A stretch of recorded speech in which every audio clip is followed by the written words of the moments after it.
Hello, my name is Vasilios Kosmakos. Today is April 28th, 2022. Who do I have the pleasure with us speaking with today? Jake Varn. Fantastic. And if you can start off, Mr. Varn, with a little bit about who you are, kind of what your position is, etc. Well, at this point in life, I'm in a semi-retirement mode. I am of counsel with the law firm of Manson, Bovis, Donaldson, Varn, which is primarily based in Tampa, although it does have a Tallahassee office as well. And the I'm working from home this morning, and I have been. I first got involved in the water business in 1962, I guess it was, if I remember correctly. I was early on in my life. I had a job working at an engineering firm in Brooksville, Florida, which is where I was born and raised. And I worked with an engineer by the name of John Springstead. And in 1962, I got a call from John, and he needed some help. John was the district engineer for the Southwest Florida Water Management District. And so I went down on my Christmas vacation and started doing some work with John in some work that the district was doing in cooperation with the U.S. Corps of Engineers. In 1961, as a result of flooding that occurred in the west coast of Florida, the Corps of Engineers came up with a project called the Four River Basins Project. It identified four rivers, all of which originated in the Green Swamp, that incurred flooding problems because of the hurricanes. Those four rivers were the Ocklawaha, the Peace, the Withlacoochee, and the Hillsborough River. And they were coming up with a flood control project to hopefully prevent that type of flooding from reoccurring. And so I was working on some aspects of the project that the Water Management District, the Southwest Florida Water Management District, was the local sponsor and had been created by the legislature in 1961. And so I started working that Christmas vacation. And after that, every chance I had with vacations or summer, I was able to go back and work at the Water Management District, which was in its very formative years while I was still a student at the University of Florida. And I was pursuing a degree in civil engineering, and it was a very natural thing. And I really very much enjoyed the work. And I had a variety of projects that I worked on during those years.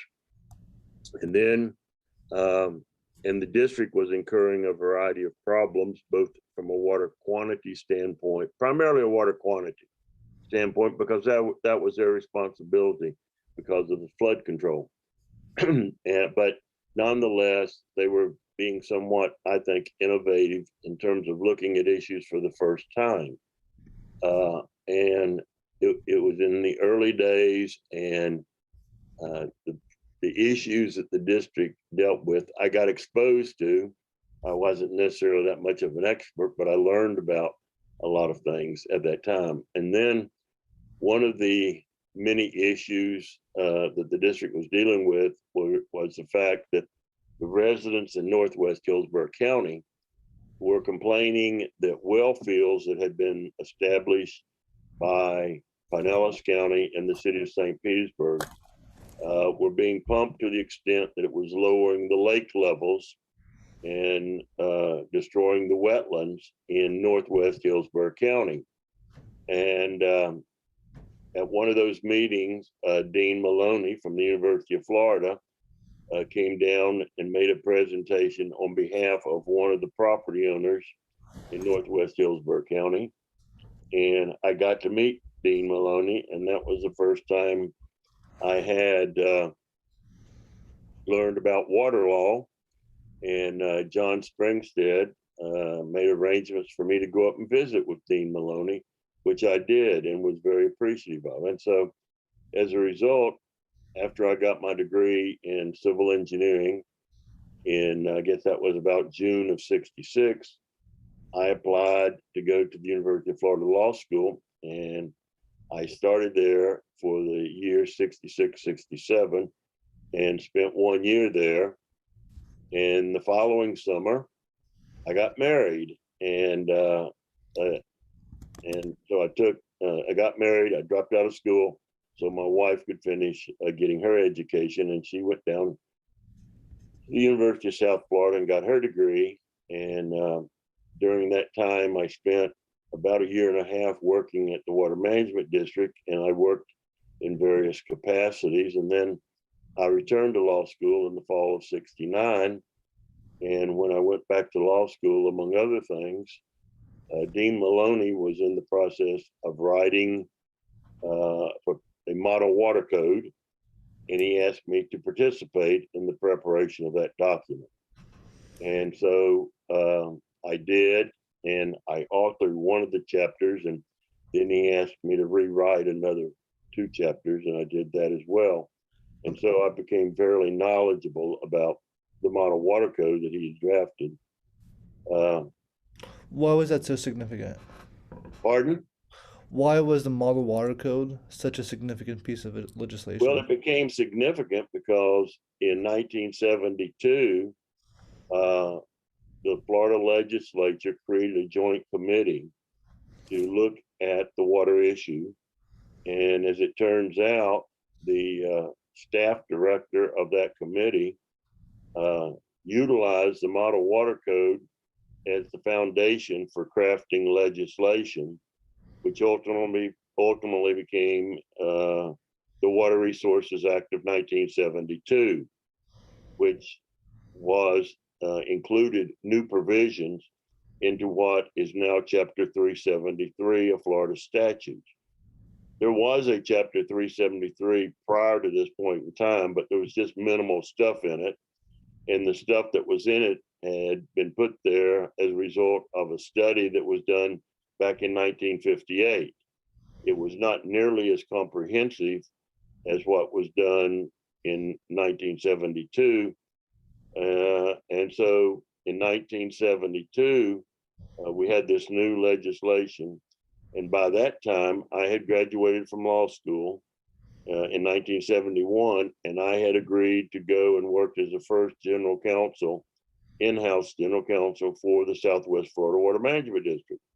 So I had been working there about a year when this legislation passed, and suddenly I became an instant expert because there was only a handful of people that knew or understood what was in the Model Water Code and what Dean Maloney and the group of us had hoped to happen with it.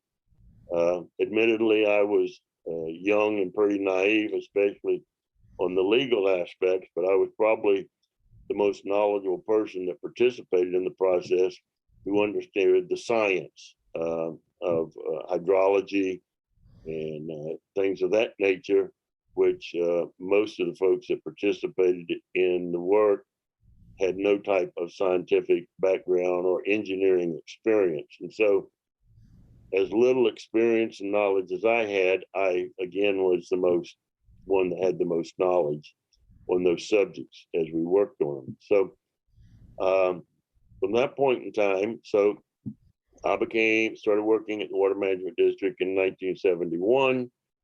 And Which water management district? I'm sorry, the Southwest Florida Water Management District, which became affectionately known as SwiftMud. The Yep. executive director's wife said, I can't keep saying Southwest Florida Water Management District. So she came up with the term SwiftMud, and it stuck. And later, you may know that the South Florida Water Management District became Soft Mud. And so we had a SwiftMud and a Soft Mud, which were the only 2 districts that existed, in 1972. But through the legislation, it provided for creating water management districts throughout the state of Florida. And so we ended up creating the Northwest Florida Water Management District, the St. Johns River Water Management District, the Swanee River Water Management District. And at one time, because of the transition, there was also a sixth water management district that consisted of parts of South Florida and the Southwest districts, because they were in between the districts, and they functioned as water management district until they could get legislation to incorporate them into those districts. But there was also the issue and concern about the fact that both swift mud and soft mud had ad valorem taxing powers, and there were some constitutional provisions that people were concerned that the new legislation may cause the districts to lose their ad valorem taxing powers. And so as a result of that, there was a constitutional amendment proposed, and which ultimately passed, that clearly gave all the water management districts, including the new water management districts, ad valorem taxing powers up to 1 mil, except for the Northwest district, which was limited to 0.05 mils. And to this day, that constitutional provision remains intact. The other water management districts, at least constitutionally, have the authority to go up to the 1 mil. Northwest can only go up to 0.05, and so Northwest has had to depend on getting appropriations from the state of Florida in order to perform the functions that they want to do. The other 4 districts have greater capability, although the truth of the matter is that the Swanee River Water Management District has a very low tax base, and so it has been hamstrung by having limited amounts of money provided to it through its ad valorem taxes. On the other hand, South Florida, soft mud, swift mud, and St. John's have all had adequate funding through their ad valorem taxes, although that came to a halt with Governor Scott, when they have substantially reduced the taxing authority. Actually, it's not taxing authority, but they took steps to limit their taxing authority. And so the districts, since Governor Scott was elected, they have not raised the types of revenues that they have historically used, and as a result, they have less money available for the different tasks that they perform. And that's one of the problems, in my opinion, that exists today, is that the districts simply do not have the revenue streams that they once enjoyed to do the various jobs that they did. Has that improved under DeSantis at all, in your opinion? Pardon? Has that improved under DeSantis at all, in your Absolutely opinion? not. It's the same. No one wants to do it. And now the legislature and the governor's office have a lot more involvement in those budgets, which to me raises some serious questions, because under the state constitution, you cannot have a state ad valorem tax.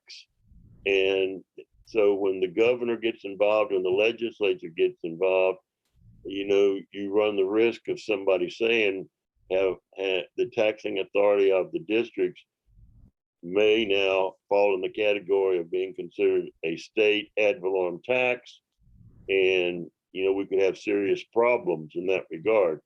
I've always thought that the legislature and the governor's involvement in reviewing those budgets was questionable. But as a matter of fact, since the governing boards at the water management districts are appointed by the governor, there's very few of them that want to take on the governor or the legislature on that issue. So today, the water management districts really are, ad valorem tax-wise, are functioning at a mere fraction of what they did historically. And so as a result, many of their activities have been curtailed. I'm sorry, just to clarify, right? So, water management districts had the ability to implement an ad valorem tax. Correct. I'm sorry, but then you just say that an ad valorem tax was unconstitutional according to the state constitution, or did I mishear that? Well, what you have is 2 different constitutional provisions. Okay. one constitutional provisions authorize the water management districts. Let's talk about the four, not but same thing applies to Northwest with its 0.05. The four other districts under the Constitution can levy up to 1 mil, subject to legislation authorization from the legislature. And you've got another provision in the state constitution that prohibits a state ad valorem tax. And that's what the water management districts use. And so when the governor and the legislature get involved in reviewing their budgets and approving those budgets, suddenly, one could raise a question of, now have those districts ad valorem tax measures, now do they constitute a state ad valorem tax? And so no one has ever challenged that, but that certainly is a question that I know a number of people have asked over the years. So in any event, today what we find is that the amount of money that the water management districts have through their ad valorem taxing powers has been severely reduced. And so as a result, their activities have to be reduced. And that's just a fact of life that we have to live with today. And so that really impacts what's happened. When I started working at the water management district back in the 60s, it was very interesting because what I was fortunate was I got to see a lot of things happen, which has helped me in terms of seeing things that work and things that don't work. And one of the first lessons that I got to observe, believe it or not, was that because of the water management district's functions being initially one of flood control, but which is what soft mud, it was created of flood, and so was swift mud. And historically, the South Florida district was involved with all of the flood control projects. As I call it, they replumbed South Florida with all their flood control projects.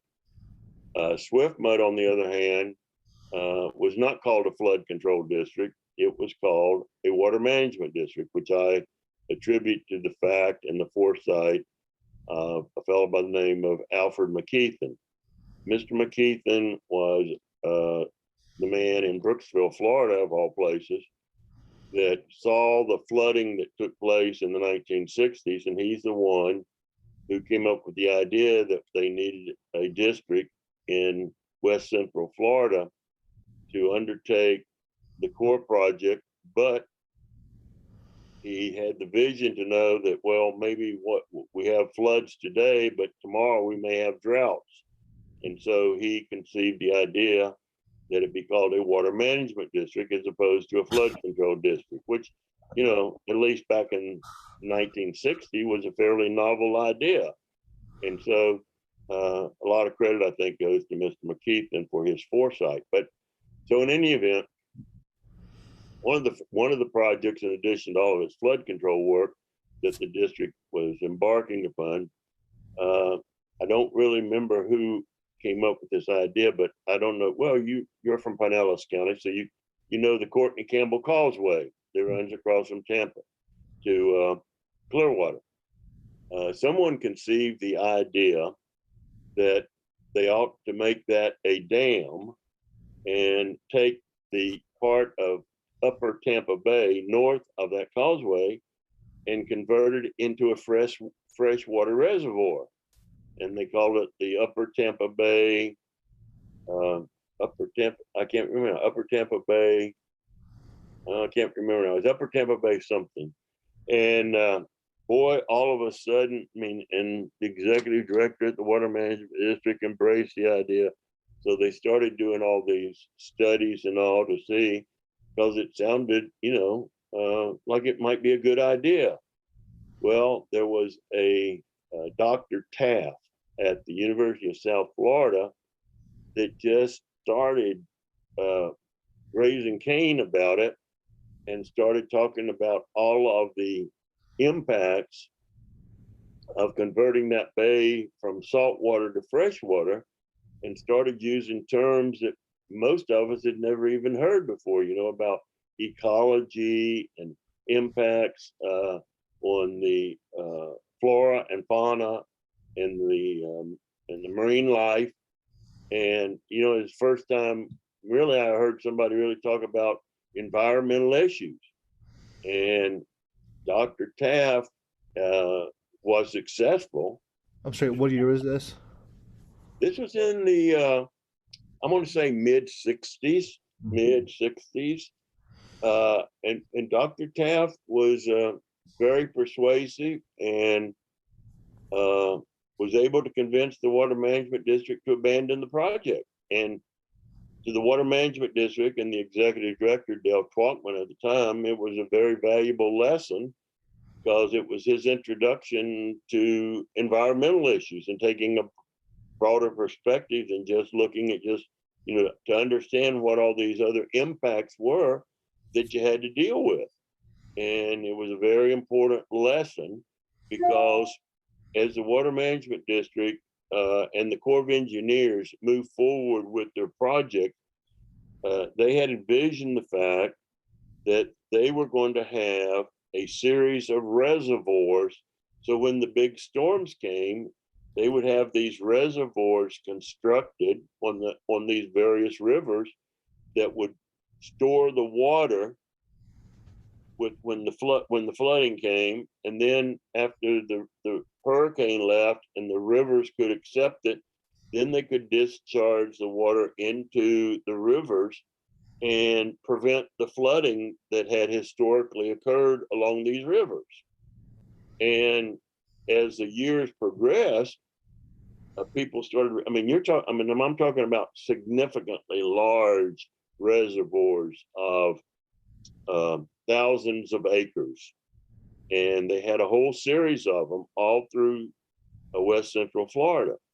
And over the years, these environmental issues started cropping up. People started becoming more concerned about the environmental impacts of that. And if you had these big reservoirs up there, then what was going to happen to all of the lands within those reservoirs when they became flooded for extended periods of time? And so the Water Management District decided that they needed to change that concept, and so they had to work with the Corps.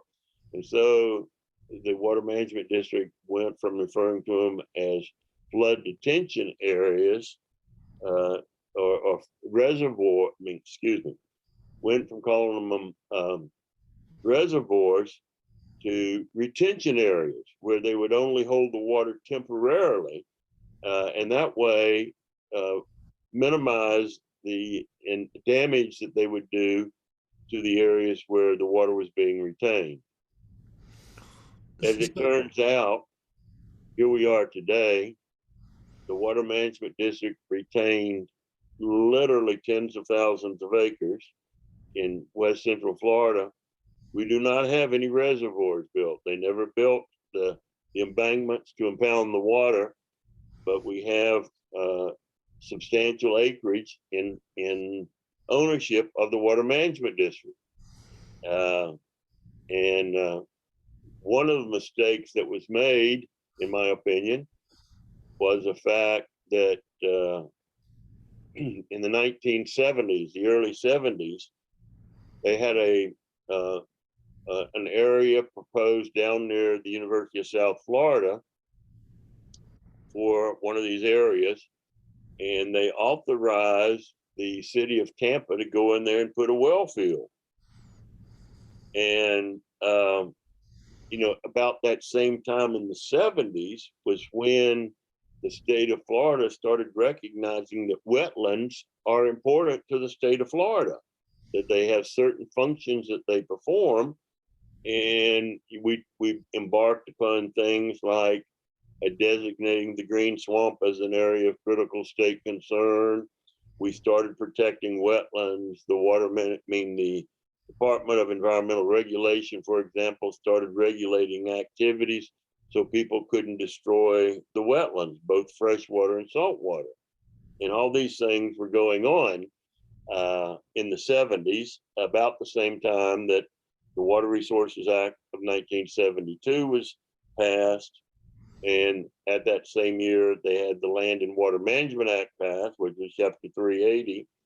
And so you had all these various movements going on aimed at protecting the environment within the state of Florida, which included water as well as the land, because what you do with the land affects the water, and what you do with the water affects the land. And we're beginning to understand those concepts, if you will.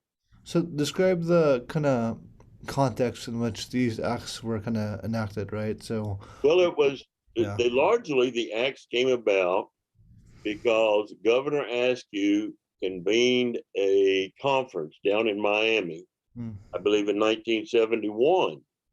And among the people, the principal people in that process was a fellow by the name of Dr. John DeGrove, who was a professor down at one of the universities in Southeast Florida. And John was a big believer in land use controls. And so out of that conference in Miami, the governor Askew did, the legislature appointed these two different committees, one of which was the committee to deal with the water use issue, and the other committee to deal with the land use issue.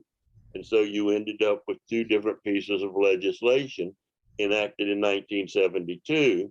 And as I said earlier, the Water Resources Act, which was Chapter 373, and then the Land and Water Act, which became Chapter 380 and created the Department of, well, it went on to create the Department of Community Affairs, who was going to oversee the land use planning process. And among other things, it called for the creation of areas of critical state concern. And one of the very first areas they designated was the green swamp, because the notion was that the green swamp was a major recharge area, which frankly, we know today that isn't true. It is a recharge area, but recharge occurs everywhere in the state of Florida. And some areas you get better recharge. If you've got the high sandy hills, that's where you're going to get more water percolating into the aquifer than you will, because if it falls like on a wetland, you just make the water deeper in the wetlands, and a less amount of that water gradually works its way into the water table and ultimately into the aquifer. But in spite of the fact that our science was not 100% correct, we did some good things, because designating the green swamp as an area of critical state concern prevented the development of that area, which it is not a very ideal place to see development activities occur because of the limitations. The crazy part about the green swamp is that I think that you get substantially higher recharge from the area over there on US 27. Let me go back a bit. Generally speaking, the green swamp is defined as that area that would be south of State Road 50, which runs from Brooksville over to Orlando. And you would go down US 27 out of Claremont down to I-4. Then you take I-4 over to Lakeland. And then from I-4, you take US 98 over to about US 301, and then US 301 up to State Road 50. That's generally the area that's described as the green swamp. Interestingly enough, there are, depending on who's counting, I count 5 rivers that originate in the green swamp. For Swift Mud and the Corps of Engineers, when they did their flood control project, they called it 4 River Basins Project, because they were proposing works on the Ocklawaha, which flows to the north, You have the Withlacoochee and the Hillsborough that exit the Green Swamp flowing to the west, and the Peace River flowing to the south. But they forgot about Reedy Creek, which is over where Disney is, originates in the Green Swamp, and it becomes part of the Consumptive River and flows to the south. So you've got, 5 rivers that originate in the Green Swamp area. It's kind of like hydrologically being top of the hill. And so that's how I got exposed to a lot of these, the geology and the hydrology. There's all kinds of interesting phenomena there. As I said, the Hillsborough and the Withlacoochee flow to the west. And at times of high water, you actually have water from the Withlacoochee overflowing the bank and entering into the Hillsborough River. And so at one point, the Hillsborough and Withlacoochee are one and the same because they're joined. But the Withlacoochee takes the water to the north and ultimately up into Citrus-Levy County boundary and discharges in that area into the Gulf of Mexico. And of course, the Hillsborough River goes to the southwest and ultimately flows through the city of Tampa and discharges into Tampa Bay. And but as I said, the Water Management District initially their orientation was towards dealing with the flood, but then because of the people in Northwest Hillsborough County talking about all of the adverse effects because of the pumping that was occurring and how their lake levels were low and their wetlands were drying up, the Water Management District got involved with groundwater issues.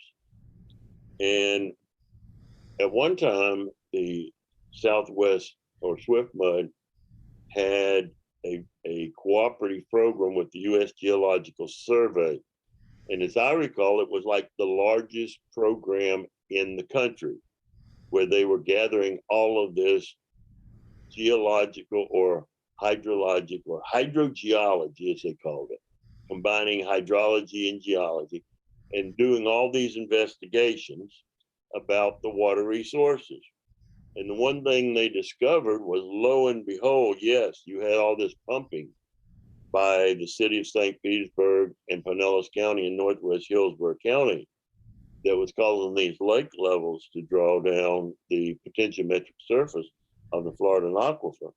But lo and behold, down in an area including Polk County and Manatee County, there was the decline in the Florida aquifer in the potentiometric surface was substantially greater than what you saw up in Northwest Hillsborough County.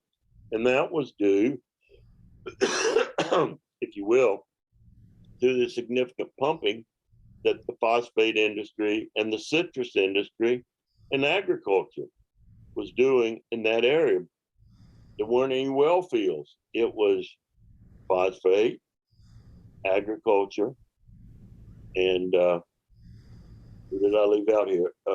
Agriculture, phosphate, and were the people that were pumping all of that water down there and lowering the potentiometric surface. I mean, significantly greater than what you're seeing now. We also had to understand that the geology or hydrology within the Southwest Florida Water Management District, once you get to kind of an arbitrary line being I-4, Interstate 4, when you go south of it, you have a different hydrogeologic system than you do north of I-4. And so what you did north of I-4 would be suddenly very different than what you need to do south of I-4. And so over the years, you've had significant, and I think, cutting edge type activities undertaken by the Southwest Florida Water Management District to deal with those issues.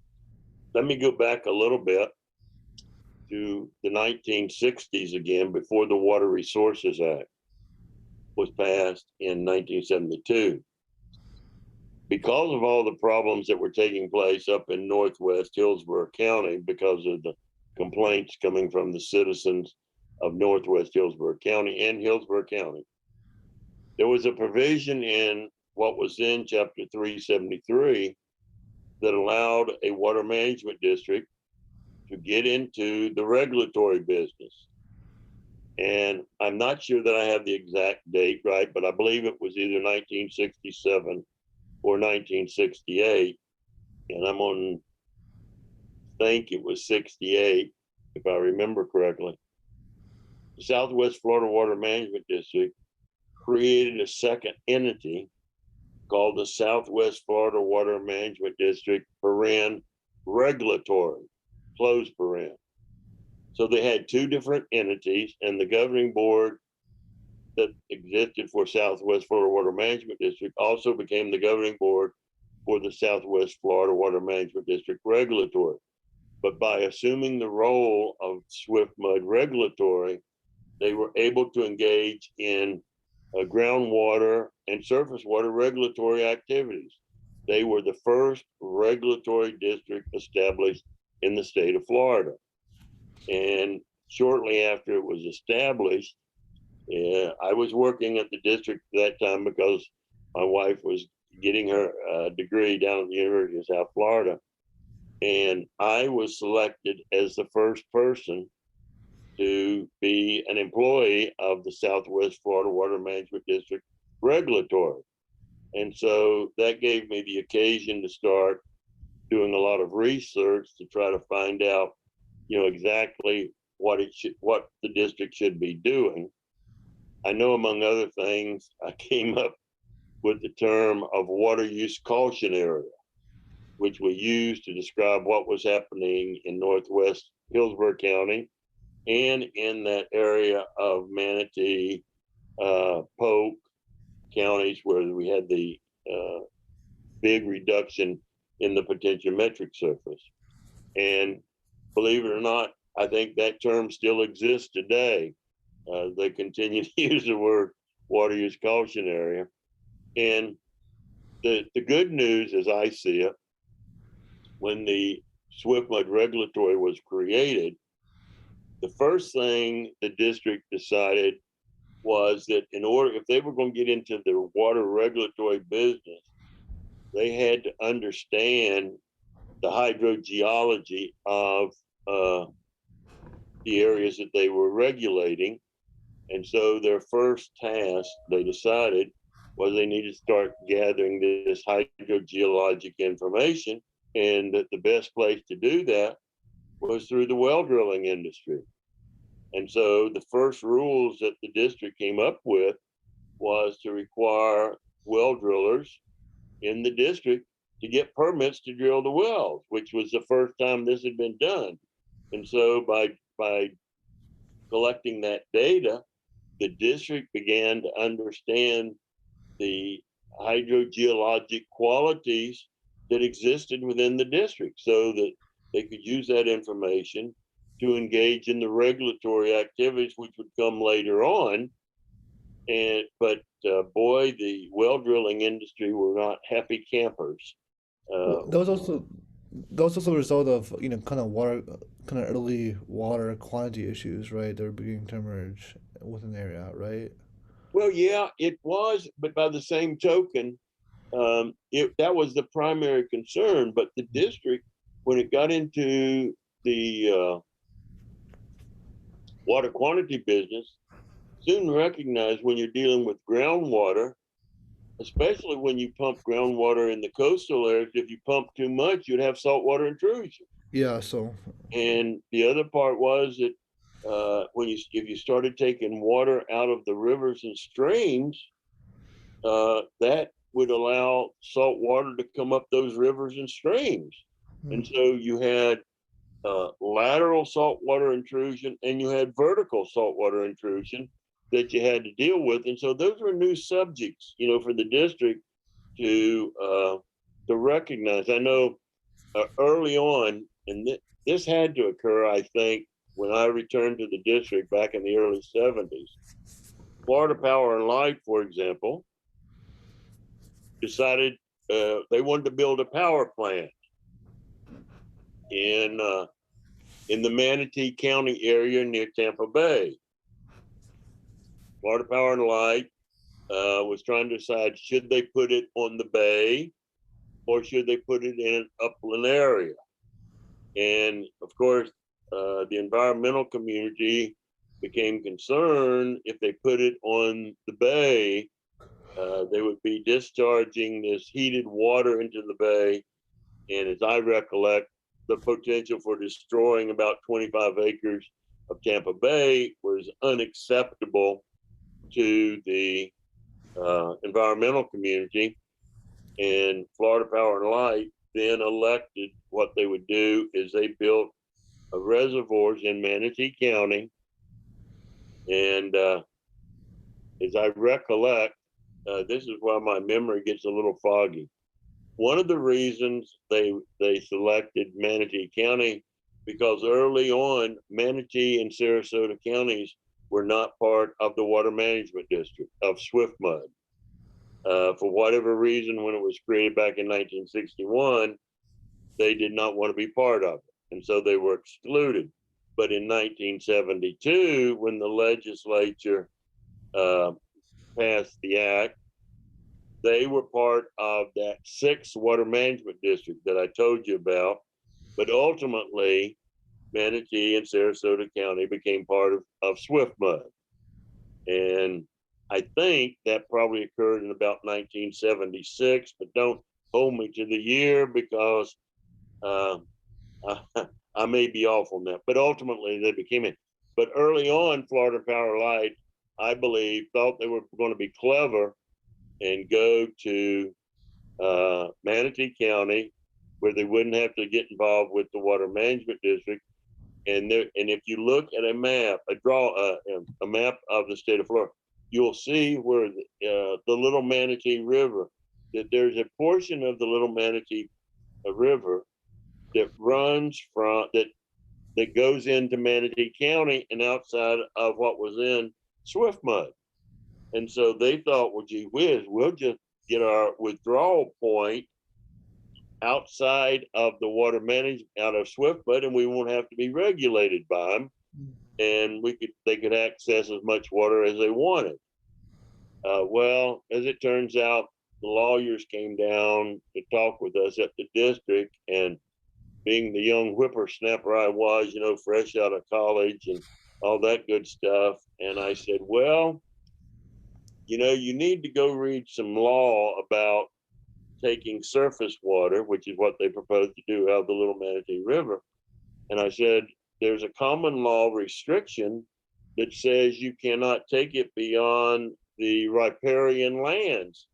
And where you propose to take it is non-riparian lands. And so, the water management district is concerned about you taking water out of the Little Manatee River, and we don't want to be adversely impacted by the amount of water you take out of the river. And so, believe it or not, Florida Power and Light decided to come and work with the district, and the water management district came up with basically a permit or an agreement with them that regulated the amount of water they could take out of the Little Manatee River. And by that point in time, the water management district had been fortunate in hiring a fellow by the name of Gerald G. Parker, which we called him Jerry Parker. And Jerry Parker retired from the U.S. Geological Survey, and Jerry Parker knew a lot about Florida. In fact, as part of his work for the U.S. Geological Survey, he did a report in which he named the Floridan Aquifer. And I say Floridan, not Floridian. It's Floridan. Jerry Parker named the Floridan Aquifer and was well known as being one of the leading experts on the Floridan Aquifer.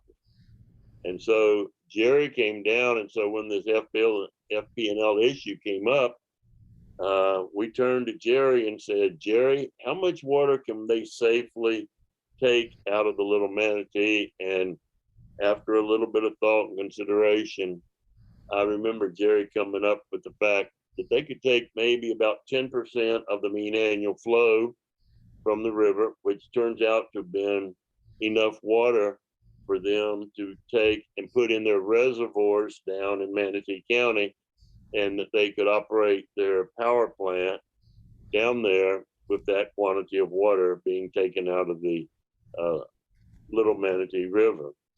But kind of the rest of the story was that I know that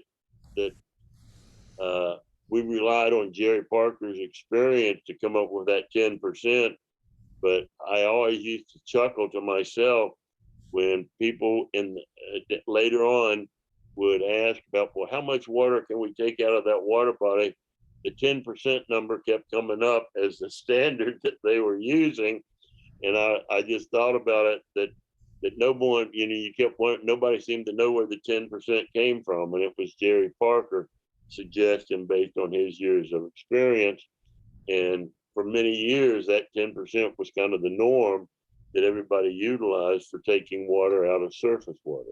So that's just one of the stories. The Upper Tampa Bay, the Green Swamp, a designation of an area of critical state concern. Those were issues that I got involved with at the Water Management District. And of course, after the Water Resources Act was passed in 1972, among other things, the Water Management District got into the consumptive use business. Well, in the latter part of 1972, Dale Twalkman, who everybody recognized as that most thought he was the first executive director at Swiftmud, but technically he was the second. When the district initially got started, they designated one of the governing board members as their executive director, and he served in that capacity for a short time until they hired Dale Twalkman. But Dale was there very early on and worked there until the latter part of 1972. And then Dick Greco, who was the mayor of Miami, talked Dale into coming to work for the city of Tampa. And Dale went down there and headed up not only their water department, but their wastewater. And I'm not sure if he was in their did their waste utility as well, but he clearly was water and wastewater. And Tampa, I don't know how much you know about Tampa, but Tampa has historically used the Hillsborough River as its water supply. And of course, there are times of the year where it's no longer possible. There's not sufficient flow. And of course, you know what Hillsborough County did by building a dam in the river to create their reservoir. There's no way in the world anybody can do that today, but because they did it so long ago, and if you will, you obviously, if you've ever been on the Hillsborough River, what the Hillsborough River looks like downstream of the dam is significantly different than what's upstream. I mean, it's basically downstream has been converted into a saltwater environment because of the lack of flow in the river. And I know it took the Water Management District many years. My recollection was it maybe somewhere in the 2000s that I recollect that Swiftmud finally set some requirements on the city of Tampa that they had to discharge a minimum amount of water through the dam to maintain some flows in that lower part of the Hillsborough River. It was And when very was that? pardon? Did they make that decision? Was that I more? think that was post the year 2000. But, Yeah. you're telling me to recreate more than 60 years of history here. And so I can only give you approximations. I know it took place.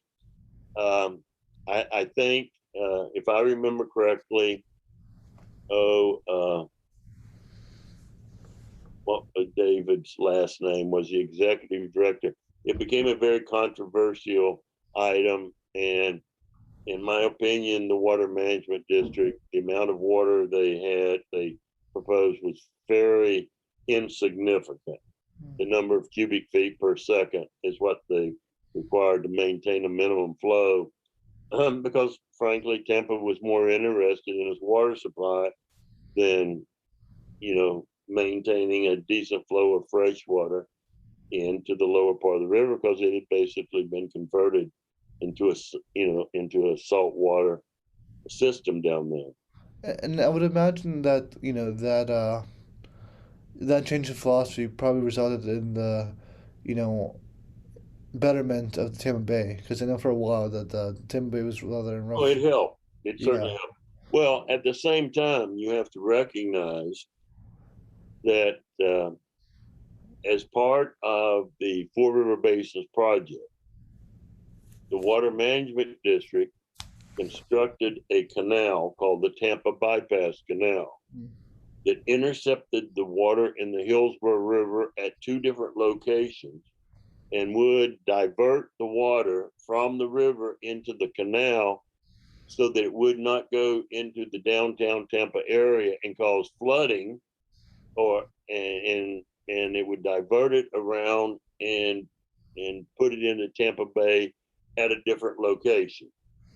And depending on how much water is in the river, they have that capability and they have on occasion diverted water around the city of Tampa into the Tampa Bypass Canal, and it ultimately discharges into the bay. So the bay is getting the water at a different location. Interesting stories, though, when you start talking about Tampa Bay and water. One of the things that the Water Management District discovered when it was constructing, actually, it was Corps of Engineers was constructing the Tampa Bypass Canal, is that they were excavating the canal down to the depths where it was creating springs into the canal. And in fact, as a result of it, basically they were digging a big well because water started flowing out of the ground because the potentiometric surface was that high. And as a result, it dried up some springs lying to the east of it. And so, to correct the problem and not to disturb the potentiometric surface in that area, they came up and decided they needed to put in an extra structure into the Tampa Bay Canal, which consisted of a series of structures from the river down to the bay to prevent, so they could maintain a head, if you will, and prevent that groundwater from discharging into the canal, and therefore restore the flow of the springs that had previously been cut off by the construction of the canal. But nonetheless, that happened. And, as everybody knows, Tampa Bay, the water quality was horrible. And not, and you had all these factors that were contributing to it. And as I recollect, if I think I'm correct in this, somewhere back in the early 70s, some senators, they may have been House members at the time, but they ultimately became senators. But they initially passed the Wilson Griswold bill that prohibited the wastewater treatment plant that has historically discharged their effluent into Tampa Bay, required them to go to an advanced waste treatment system. That included the city of Tampa. And so the Department of Environmental Regulation at that time had a program that provided financial assistance, a loan program. And so a number of the local governments on Tampa Bay, including the city of Clearwater was one, the city of Tampa was another. I think Oldsmar was included in the group, and maybe Safety Harbor, I don't know.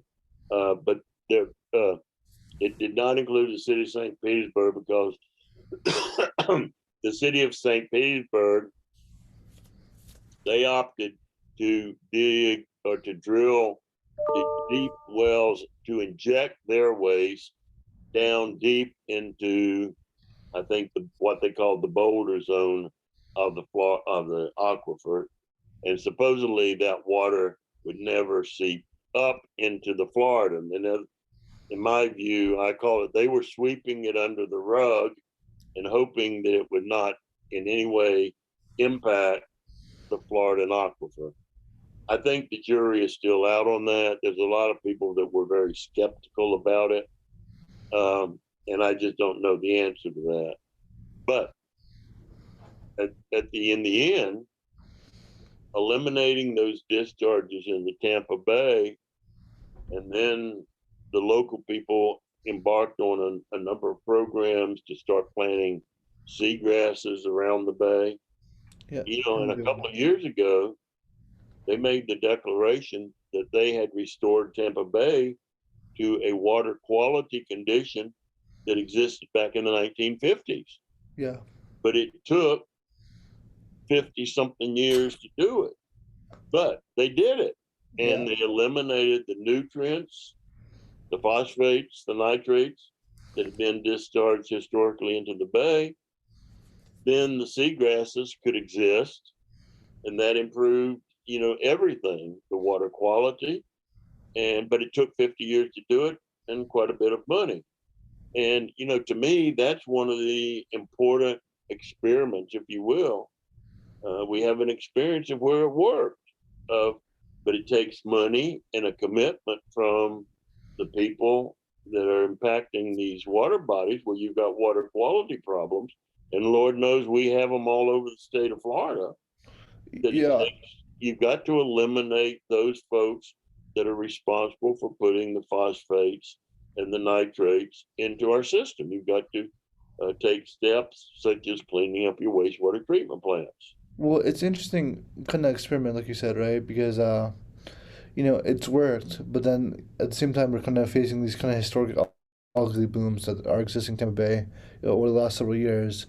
But I mean, if you look at places like Indian River Lagoon, if you look at places like the Keys and everywhere else, I mean, it kind of does provide a pretty decent model. But I wouldn't say that we're quite out of the woods yet. I mean, I still think that we're at the present. We can either go great or we can regress. I mean, that public pressure still needs to be on there.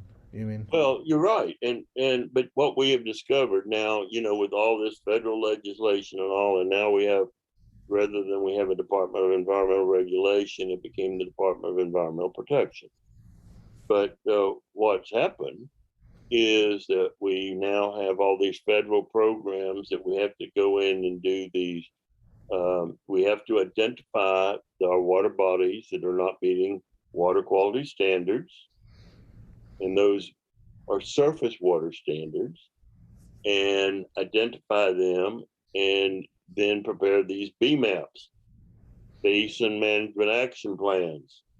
And these are supposed to be plans that will take care of improving the nutrients for whatever the problem is with that particular water body. And you're right, you mentioned the Indian River Lagoon, but there's many other water bodies in the state that are of the same fate. Now, what we have discovered as a result of these BMAPs, and regardless of which water body you want to look at, you will find out that there are 5 primary sources. Whichever one you look at, you've got discharges from wastewater treatment plants. You have discharges from stormwater systems. You have septic tanks. You have agricultural practices, and you have urban fertilizers.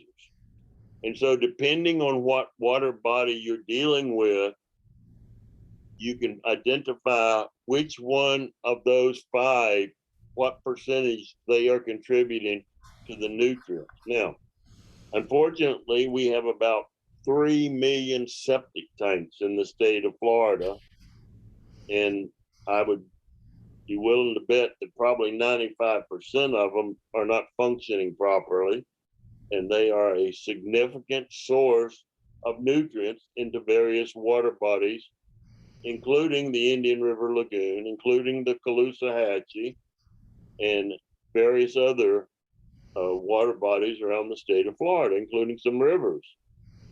And, how are you going to go about cleaning them up? Because, boy, dealing with septic tanks is a very, very controversial problem. Back in 2010, the legislature passed legislation that required septic tanks to be inspected to see if, in fact, they were performing as they were supposed to. And there was such an uproar, primarily by a legislator from the Panhandle area, which you would expect to have a lot of septic tanks. They repealed the legislation in 2011. And why is it so controversial? Is it just a money Well, issue? because two things.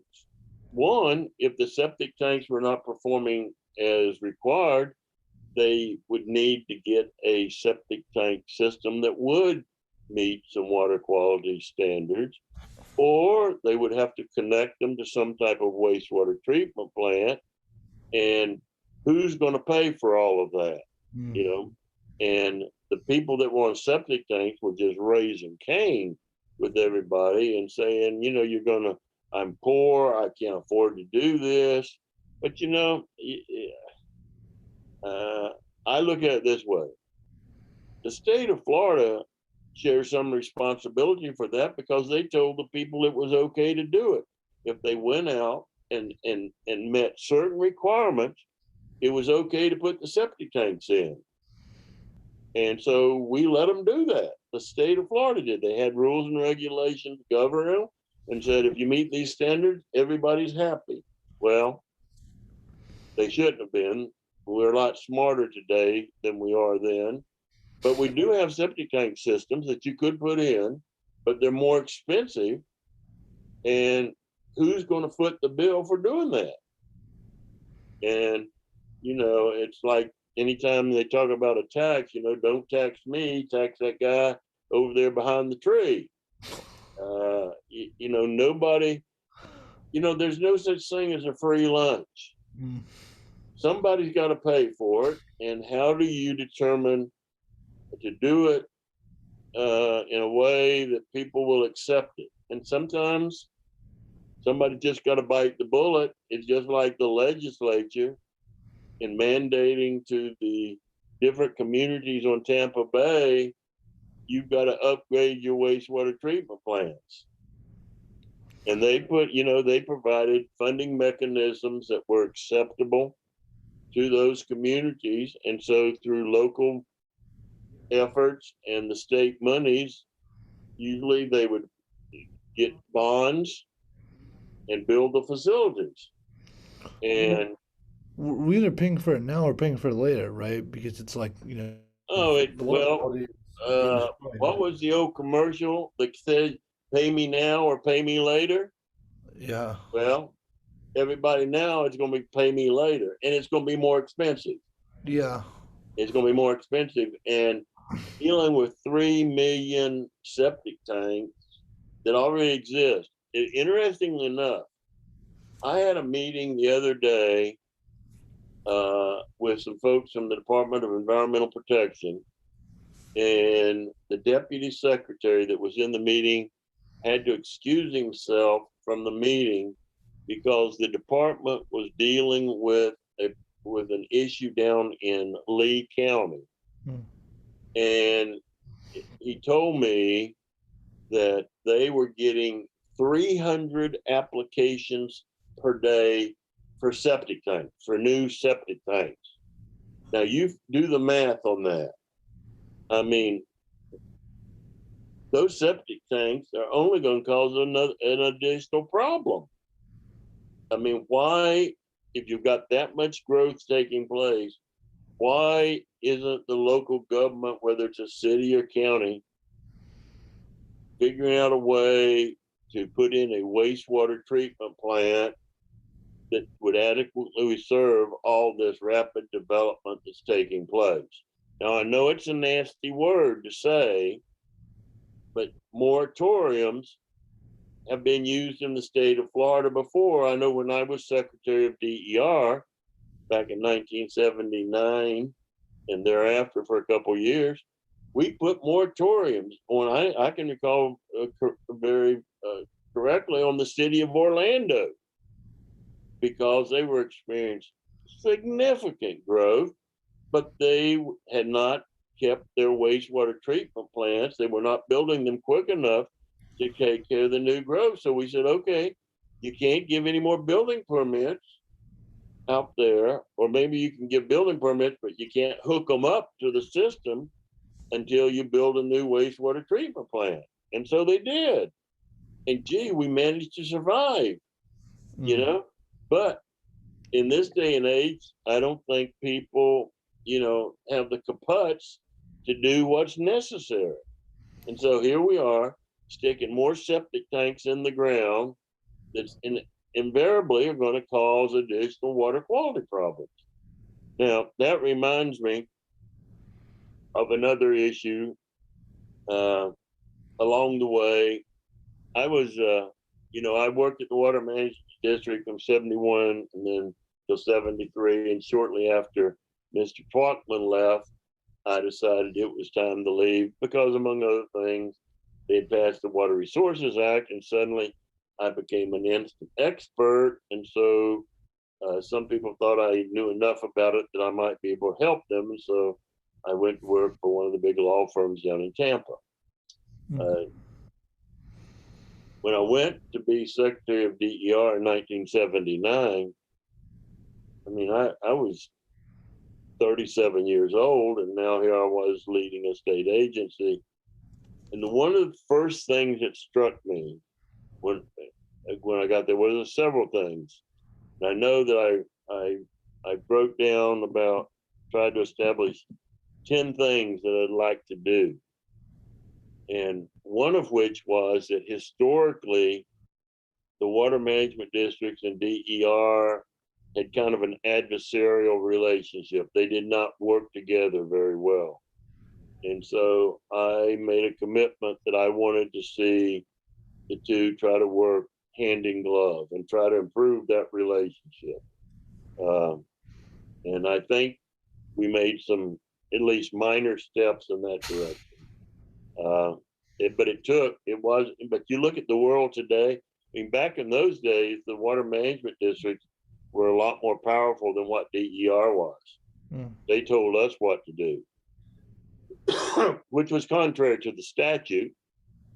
But now we've gone to the other end of the spectrum where the water management district people can't go to the bathroom without checking with DEP. They're micromanaged today, and that is not a good thing. And we need to get back and let the water management districts do what they're supposed to do. DEP should be giving them, policy direction and all, but now they're into the intimate details. And, the statutory words that you have is that DEP is supposed to exercise general supervisory authority over the water management districts. That terminology is not defined in the statute. And so what we did back in 1979 was general supervisory authority, and what DEP does today is general supervisory authority, but you have gone from one end of the spectrum to the other, and there needs to be some place in the middle where that is done, and the only way that's going to be done is through the governor's office, which has authority over who is the secretary. And right now, and for the last 20 years, the governor's office wants to control the water management districts, and that's just a fact of life. And I don't think you're going to see that change anytime soon. That was one of the issues that I dealt with at the DEP, and some may think, well, I shouldn't have done anything about improving the relationship because looks what's happened now. All I can say is, well, it's 40 years later, and it took them 20 years to have that happen, and somebody was sleeping at the switch to let it happen. But nonetheless, the other issue that startled me when I went to DER was, in those days, the department was heavily oriented to protecting the water quality in our surface water bodies, rivers, streams, lakes, bays. And I said, 90% of the water we consume in this state comes out of the Florida aquifer. Don't you think we ought to be doing something about protecting groundwater quality? And it was like a novel idea. And I can remember the first chance I had to deal with the water quality issue was, well, this requires a little bit of history. You have to remember that DER came into existence in 1975 when they had a Governmental Reorganization Act, okay? And prior to that, a lot of the things the department did was done by the Department of Health. They also had they created the Department of Air and Water Pollution Control, and that was a predecessor. But a lot of the stuff that the department did were activities that previously had been done by the Department of Health, and so we had people that had worked many years with the Department of Health suddenly became employees of the Department of Environmental Regulation. And you probably don't, probably before you were born, the Department of Health, their main offices were located in Jacksonville. Department of Health was in charge of septic tanks. Department of Health was involved with permitting landfills. And I remember when a fellow that Ralph Baker came to me, he was head of permitting of landfills. He was affectionately referred to as Dirty Ralph. And Ralph came in and wanted me to approve a landfill that was being proposed somewhere. I have long forgotten where it was. And so I asked Ralph, I said, Ralph, where are you putting the monitor wells? Because we know that with a landfill, it creates leachate.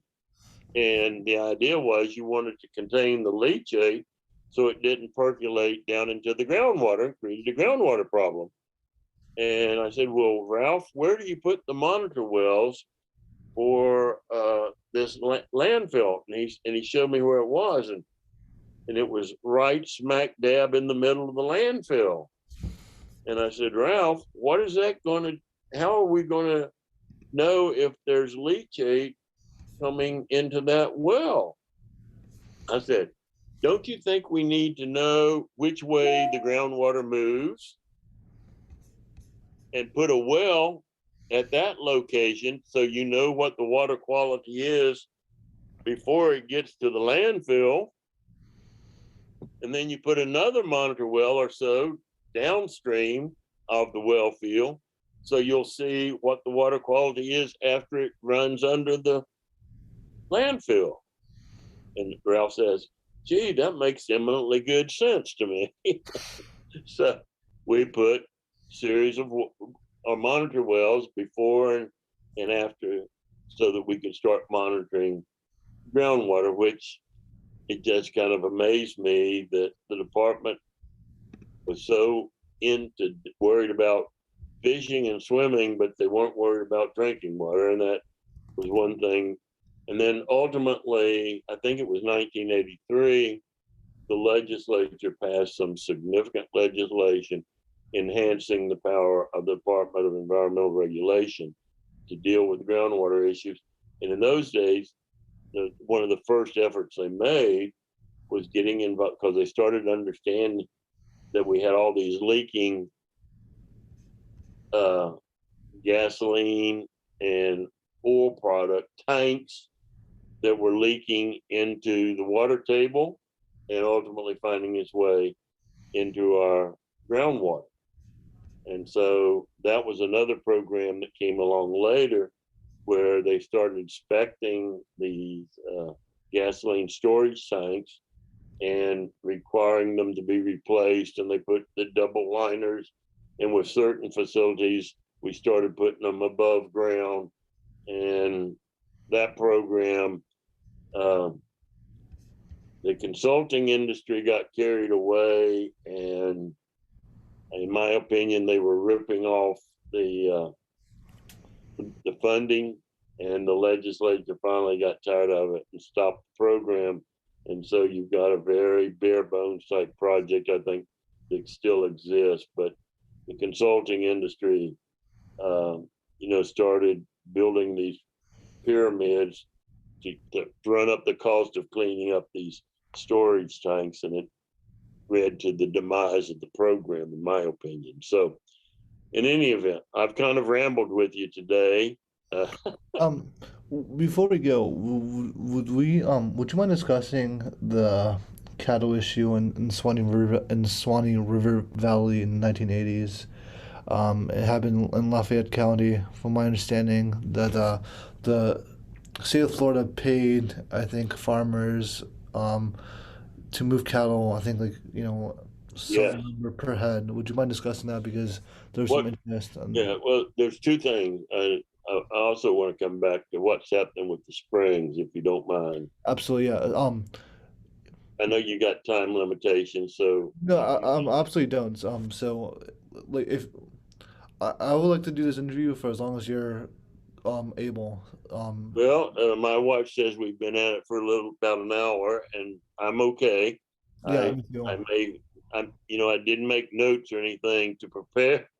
I just I thought you'd be asking me questions, but let's talk about the cattle. Mm, When I became Secretary of DER in 1979, one of the big problems that we faced, that the department was dealing with, was the fact that you had all these dairy farms on what I describe as the northeast shore of Lake Okeechobee. And what I learned in the process was that the big culprit down there were the dairy farms, because you had these dairy cattle. I think they used to milk them twice a day, and in that process, they produced a lot of excretory matter. And there's a couple of numbers that stick with me to this day, that a dairy cow produces about 32 times as much excretory matter as a human being. And there were 100,000 dairy cattle in these dairy farms, which means you have the equivalent of 3.2 million people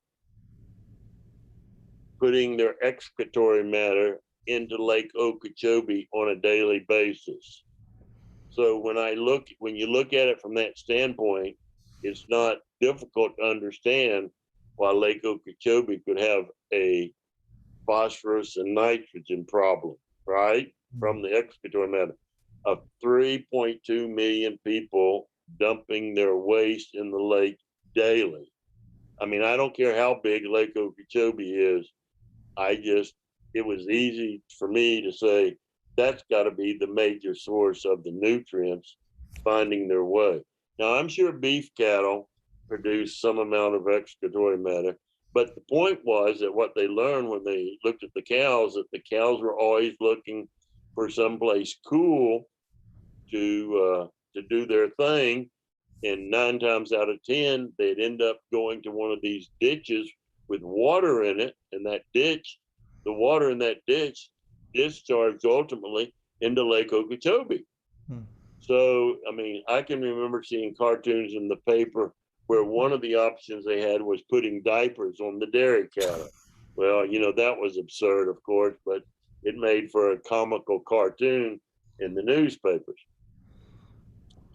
There were instances where they actually built wastewater treatment plants at a dairy, and that turned out to be a very expensive proposition for that particular dairy.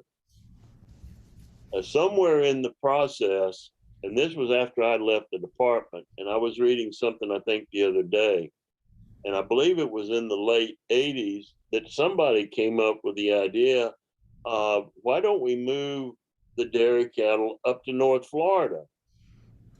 And I'm told that I was led to believe that about half the cattle moved. Now, someone else, which would mean 50,000 head of cattle, somebody recently told me that 30,000 ended up in the Swanee River watershed, and they thought that the remainder of them may have ended up in Georgia. Well, okay, so there's 30,000 cattle that ended up in Swanee, or there's 50,000. I don't know which one is right, but it was 50,000. That meant that they moved the equivalent of 1.6 million people into the Swanee River Valley, and their excretory matter was finding its way into the sands, and ultimately, in my view, it would end up flowing into the Swanee River. And, Yes. and it could well account for, and of course, when DEP did their B maps up there, the biggest source of the nitrogen and the phosphorus was coming from the agricultural industry. Yeah, so explain that logic a bit. It seems like they kind of just took one problem and took it from Lake Okeechobee to the Swanee River Valley, right? Yeah, that's all they did. They I didn't mean, solve the problem. They just moved it from one location to another. I mean, it was not a solution. okay. Somebody was sleeping at the switch when they, and as I said, the state of Florida had a program that helped them finance the relocation of the dairies. I assume that the North Florida people said, well, look at all the jobs they're going to bring up here.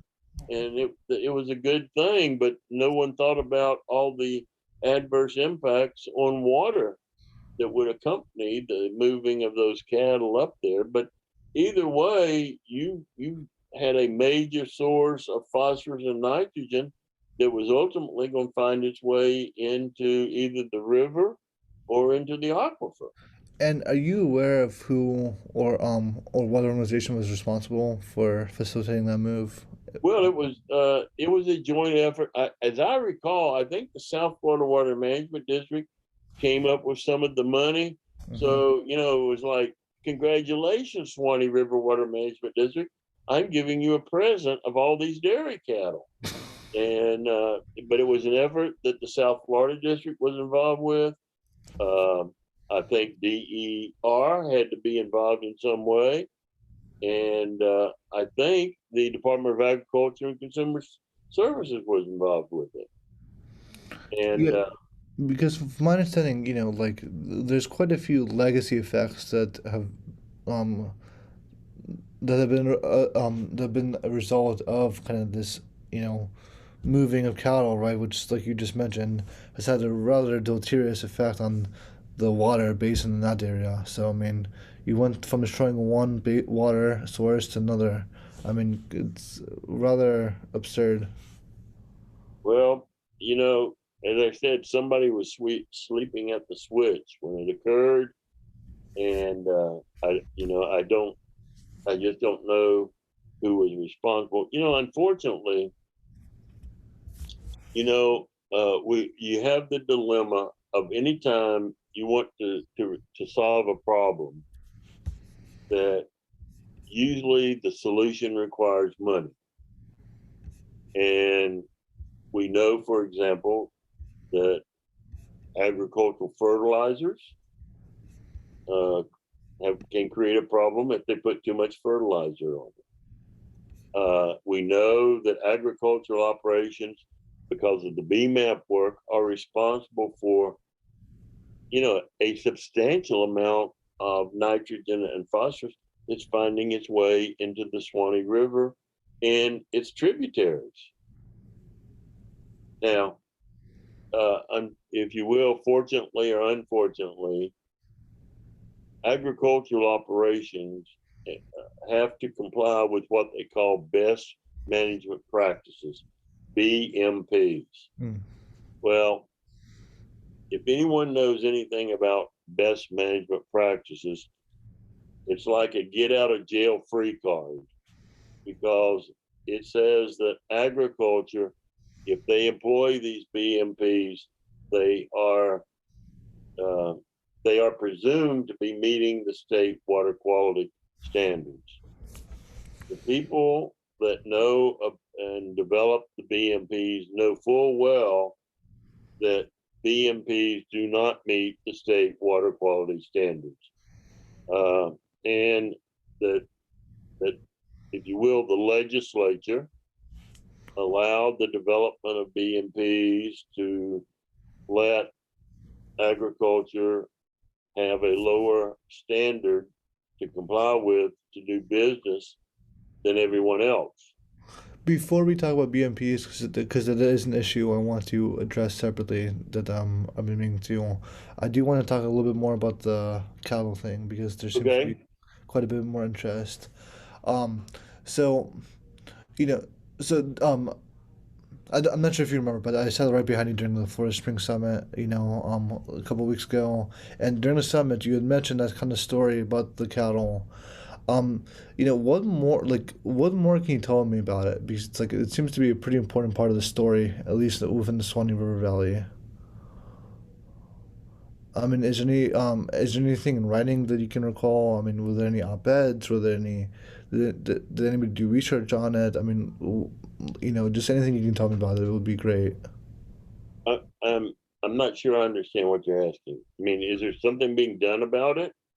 No, so like, discuss the story a bit more. So, like I said, the Well, move I mean, is, so you yeah. had, whether it's 30,000 or 50,000 cattle were relocated to the Swanee River Valley, and they set up their operations up there, and they had financial incentives to do that, and so they relocated up there, and now, as you and I were talking about, all they did was take the water quality problems that they had that they were making with Lake Okeechobee, and now we've created water quality problems for the Swanee River. And all they have to do, and this I guess is also is bothersome to me, is that we have best management practices that they're supposed to engage in. The best management practices program was a voluntary program. And all you had to do as an agricultural person, and whether it was a dairy farm or other agricultural operation, was simply tell they had all these programs transferred over to the Department of Agriculture and Consumer Services. We refer to it as DAX. And that's another story about how, if you will, some uh, disgruntled people at DEP got transferred over to DAX and had the legislature transfer the responsibility for agricultural water use and agricultural operations over to DAX. So you had kind of DAX, it was, to me, it was a fox guarding the hen house. And DAX was supposed to be going and inspecting these operations to make sure that, all the farming operation had to do, as I understand it, was to notify DAX that they were going to employ BMPs. DAX never went to inspect them.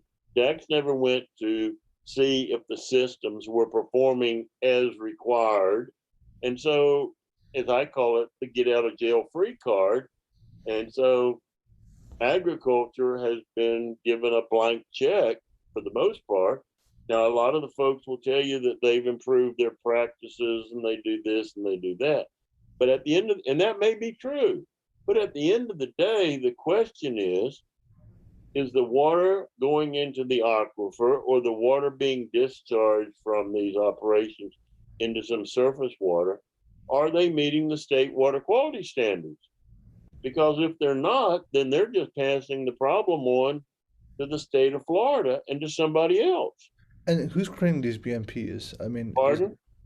who's responsible for creating these basin management plans? Is the The University of basin Florida manufacturing responsible? plants are a responsibility of DER, Okay, DR. Okay. but the BMPs now fall under the purview of DAX. I assume that they have the ability to come up with improved BMPs. But to the best of my knowledge, that's not occurred. And in developing BMPs, they're supposed to take into fact economical factors as to whether or not actually these farming operations can, can they justify the cost of doing these things and continuing business. But the downside is if they don't meet state water quality problems, then they're creating a problem.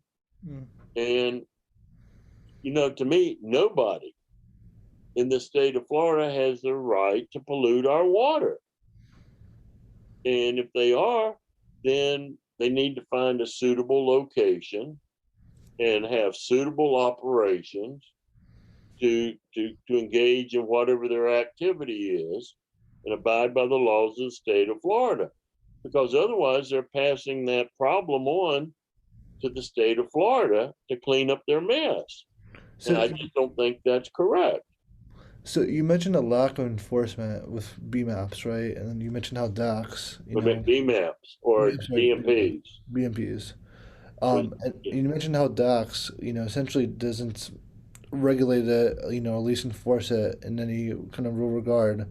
I mean, is that why is that? Is that was it structured that way systematically? Was it just an oversight? I mean, what created that? Well, the Department of Agriculture and Consumer Services are supposed to serve the agricultural industry of the state of Florida. They don't want to alienate the people they're supposed to be, representing. They've got a conflict of interest. On one hand, they're supposed to help them promote the products they produce. And so if they start raising the price of it, then they become non-competitive or drive them out of the state. And, but it's the old fox guarding the hen house. I think they've got an inherent conflict of interest. And you need to have the regulator, and then you have, that's enforcing the laws, and the one over here, if you want to promote agriculture, let DACs do what they can to promote it, but you got to have somebody over making sure they meet the water quality requirements of the state of Florida. And and that just isn't happening. And at the end of the day, nobody is paying to clean it up, and so our water quality is suffering throughout the state. It's really curious that isn't under the purview of water management districts, whose responsibility is to kind of regulate water quality, right? Well, you say that. Historically, they were involved in water quantity. Yeah. And the DER had the responsibility for water quality. But, I've always said, how do you separate water quantity from water quality? Because you measure water quality in terms of a certain quantity of water. They're interrelated. You cannot separate them. And so what has happened historically, for better or for worse, is that the water management districts have been given more and more responsibility in the water quality arena, and DEP is doing less. They've focused on certain things like wastewater treatment plants and things of that nature, and hazardous waste. And a lot of that water quality responsibility has been delegated down to the water management districts. And again, some of the districts have the ability to do things, others not so much. Suwannee, Northwest, they don't have the ability to do what they've already got to do for water quantity problems. And so, and unfortunately, you've got a lot of agricultural operations located in the Panhandle and the Suwannee River Water Management District. You also have a lot in the South Florida District, and Lord knows the Everglades has its share of water quality problems, and which reminds me, the South Florida Water Management District, the person that takes the job as the executive director can start counting the days until he's fired. It's like a baseball manager. From the day they get hired, you can start counting the days till they get fired, because it's an impossible job. I think the job of the executive director of the South Florida Water Management District is the most difficult job in government, because you have, on one hand, you got people that are worried about drinking water and water supply. You have others about water quality. You have the environmental people that are worried about things. You have the farmers that worry about another. And then you have the public water supply. Now, which hat are they wearing when they make decisions? Are they protecting the environment? Are they protecting the water quality, or are they protecting the water quantity? And they're pulled in different directions by the water suppliers, by the farmers, and by the environmental community. And with every decision they make, they'll make one of those three groups happy and make the other two unhappy. They can't win. And in my opinion, they have created an impossible situation for the South Florida Governing Board. They need to have somebody in charge of water supply. They need to have somebody in charge of flood protection. They need to have somebody in charge of the environment and somebody in charge of water quality. You can't wear all those hats and vest all those powers in a single body, because those governing boards can't click a button and say, okay, today I'm going to protect the environment. Tomorrow I'm going to protect water quality. Next day I'm going to protect water quantity. It's an inherent conflict of interest. And you need to have different people looking at those issues and see how they resolve the issues that they have to deal with. But you can't put them in one board, because it's a conflict of interest to me. And I know I had to deal with that problem early on in my career at the Southwest Florida Water Management District in Swiftmud, because they had water supply problems in the northern Tampa Bay area. Pinellas County, the city of St. Petersburg, ran out of water in Pinellas County, so they were going to Pinellas and going to Hillsborough and Pasco County for their water. And the question was, who should be the water supplier? And we came up with the concept of developing regional water supply systems. We passed legislation in 1974 allowing for the creation of regional water supply systems and certain rules they had to operate under. And that's today, I have what you think by and large is a success story of the Tampa Bay water, where the major utilities got together, everyone, and of course the city of Tampa is a member of Tampa Bay Water, but the amazing thing to me is that they did not include their water supply facilities. They did not turn them over to Tampa Bay Water like everybody else did. But today, all of those other facilities are managed by Tampa Bay Water, and they have alternative water supplies, like they have a reservoir that they constructed that supplements the groundwater that they have, and they also have a desalination plant that the Water Management District paid for. And as a result of what the Water Management District did down there, they gave the what was then the West Coast Regional Water Supply Authority, renamed to be Tampa Bay Water, but they reduced the pumpage from the groundwater, their dependency on groundwater, from something like 180 or 190 million gallons a day down to around 90 or 95,000 gallons a day, 95 million gallons a day. They cut their groundwater usage in half. And yet they did it in a way that they didn't increase the cost of water to the customers that were being served by Tampa Bay Water. Now, Tampa Bay Water is not in the retail business. They're in the wholesale business. So all those local governments down there can continue to sell the water for whatever price they want and to make whatever profit they want now, just as they have done historically.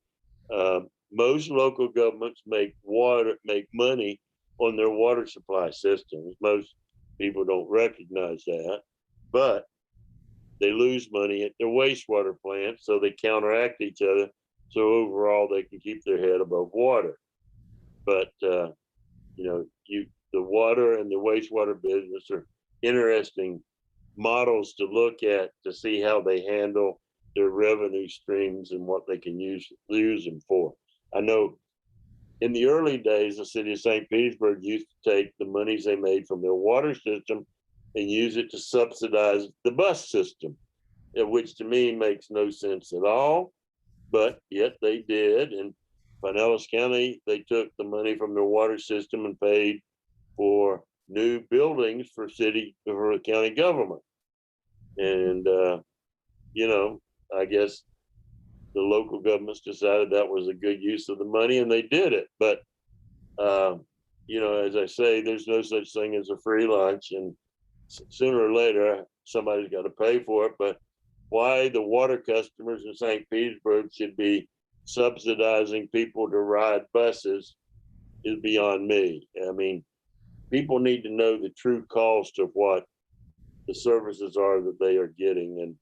And otherwise, I mean, if you say there's a free lunch, everybody's going to get in line, aren't they? But all of a sudden, if you say, oh, we're going to charge $1 for the lunch, you're going to lose some people in the process. But as long as it's a free lunch, people are going to get in line and want it, and many times demand it. So, but in any event, here we are today. And I think it was about 2014, somewhere in that time frame. Senator Simmons, along with some other senators,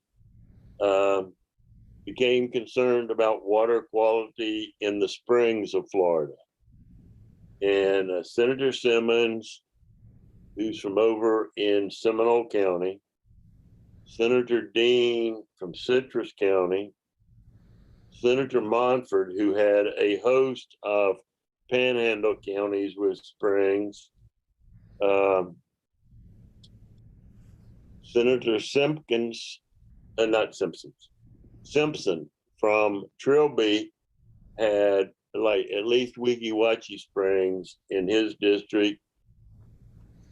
And I think those are the four that I remember, but they started off talking about the status of their springs. And what they discovered was that, I believe, Florida's got, and depending on who you want to believe, between 900 and 1,000 springs.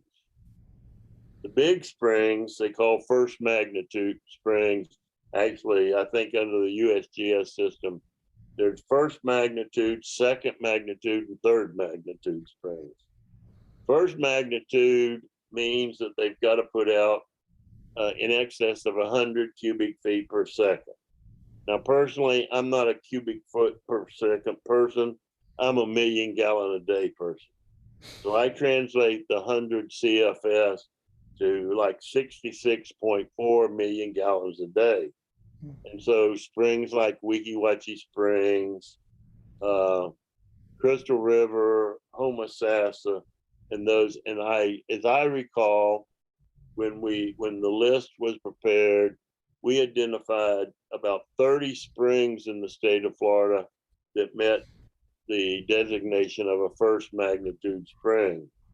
But because the senators in particular had some concerns about particular springs, for example, Wekiva, and I get nervous about Wekiva because I may be using that incorrectly, because there's a Wekiva with a VA and a Wekiwa, and one's a river and one's a spring, and I can't figure out which is which. And I also know there's a Wekiva Springs over in Levy County. But in any event, the senators, as I recollect, identified the 30 first magnitude springs and 5 additional springs that we ended up, I worked with them, and we decided to call them Outstanding Florida Springs. And what I do remember is of the 31st magnitude springs, I believe 24 of them were not meeting the state water quality standards. So 75% of our springs were not meeting the water, and it was because primarily of nitrates, which I believe the standard is 0.35 parts per billion or 35 parts per million. And that was the primary contaminant. And usually that was accompanied by some phosphates, but there was, I think, a couple of springs that may have had a lower nitrate level established. I can't remember which one it is off the top of my head. So the senators started trying to pass some legislation to protect these springs. And after a couple of years, and after Senator Simmons rose to some level of leadership in the Senate, they were able to pass the legislation. But they discovered a lot, and they, they had to amend certain provisions in it to weaken the bill, as you might expect. That's the legislative process. It's one of compromise. And there was a lot of the provisions in the legislation that made certain industry and certain agricultural operations very, very nervous. And so they lowered the impact of the bill. But, the whole idea was to work within the existing system that existed with using the B maps and what have you to get these springs to a position that they were meeting the state water quality standards. It had them identify areas where septic tanks were in close proximity to the springs, and to require a collaborative effort between the water management districts and the local governments to come up with a plan to either improve the septic tanks or to put in centralized systems for improved septic tanks. The department, there was a new standard created for the issuance of consumptive use permits within the spring sheds. In other words, each spring you can designate an area that contributes the water that creates the spring. And so if you put a well into the spring shed and take water out of the Florida aquifer, you will reduce by some amount the water coming out of the spring. Because when you have a groundwater system, it's like your banking account. You've got so much water going, you got so much money going into your account, and you can only withdraw a certain amount. Otherwise, you run out, you don't have enough money in the bank to cover your bank account. And that's the same way with water. You've got Mother Nature putting so much water into the system, and you can only afford to take so much out of it, because if you take more than that, you start lowering the potential metric surface. If you're in the area near the coastal areas, it could invite lateral intrusion, or on the other hand, it could invite vertical intrusion. And you want neither one of those to happen.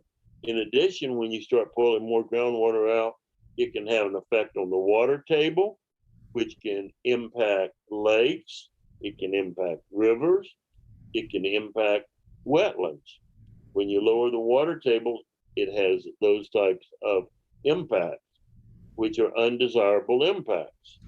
And that's what the water management districts are supposed to regulate, the groundwater withdrawals. And so that legislation imposed a new requirement that you can't have a withdrawal that is harmful. Now, under minimum flows and levels, which is another thing that the water management districts were required to do, the standard for minimum flows and levels is significant harm. But when it comes to consumptive use permitting, it's supposed to be harm. There is no definition of harm.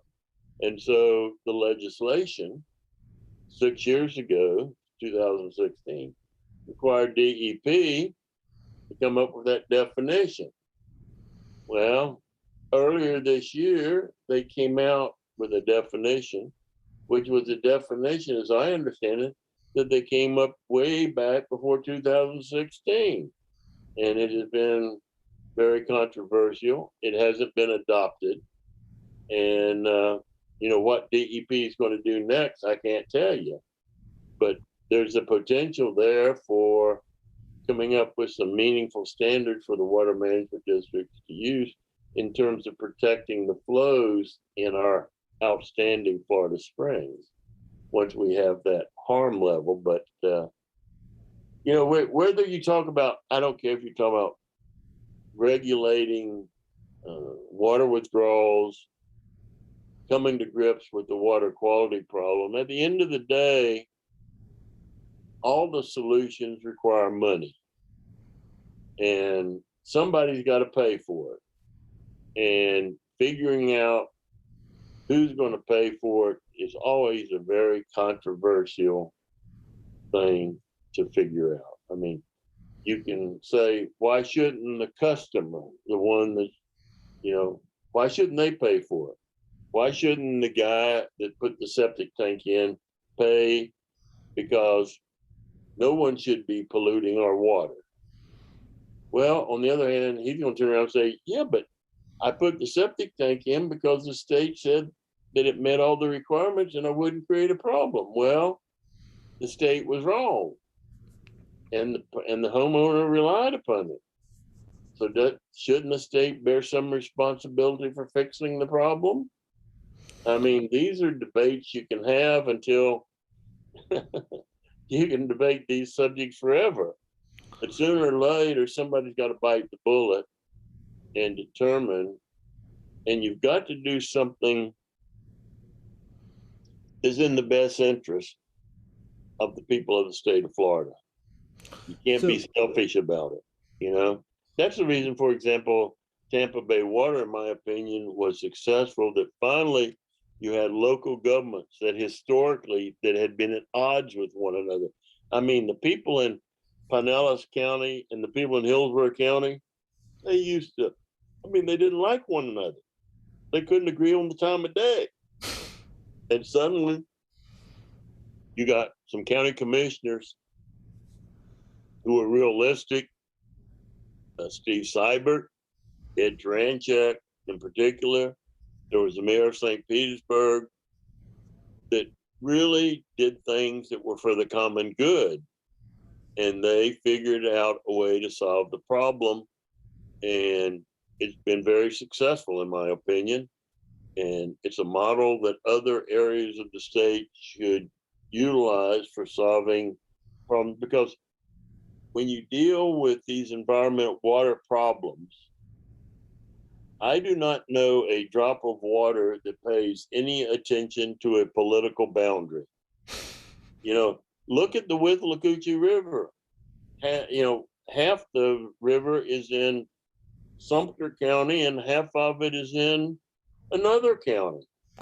And it's ridiculous to think that what you do in one county doesn't impact the other one. And that's the important thing, I think, to understand that's the important thing to understand from even statewide level, right? Because it's like we're talking about. That's the important thing to understand from even a statewide level, and that's the whole reason why this project exists. Because, river by river, Well, here's the thing. What we do in the Florida Springs is going to affect Everglades, and it's a state issue. But what you do in one area may not work in another area. You have to understand the hydrogeology of each of the areas, because what works in South Florida does not work in North Florida. I know, for example, I used to agonize over the fact that we had a water quality standard on dissolved oxygen. And because South Florida gets so much hotter in the summer than you do in the panhandle, to say that you had one water quality standard that was statewide that you used, to me was ridiculous, because you simply couldn't meet it in South Florida. It was a different situation. And I have to acknowledge, okay, that I came up in the water management system. And when I was working at the water management district over those years, I became convinced that having a board of that were appointed by the governor to make those decisions, that was the best form of government I had ever been around. Now, in all honesty, I can't say that today, because the way that the governing boards are basically dictated to by the governor and by the secretary of DEP. They are told what to do, and if they don't do it, they don't get reappointed. And if the executive director doesn't do it, they'll get fired. And so they don't have the ability to figure out what works best for their area of the state. And I firmly believe that you're better putting boards like the Water Management District governing boards to make those decisions, and have the governor appoint, good people, well-meaning people. They don't have to be scientists, but they need to hire the people that are the scientists who understand the local environment in which they work. Now, one of the problems that you have, and that we have discovered, is that the water management districts were established based on surface water boundaries. And we have the recent problem of the Central Florida Water Initiative. And what you have in Central Florida is that the Floridan aquifer extends into 3 water management districts. So the way I describe it is that you have 3 water management districts regulating water that comes out of the same barrel. And they have to be coordinated, because what one district does impacts the other 2 districts, because they're drinking out of the same barrel of water. And so they had this Central Florida Water Initiative that's been very, very slow in getting done, but that's not uncommon with the governors that we've had for the past several years, and the current governor, that they are not heavy into new regulatory programs whatsoever. They're not and so the problems are only getting worse.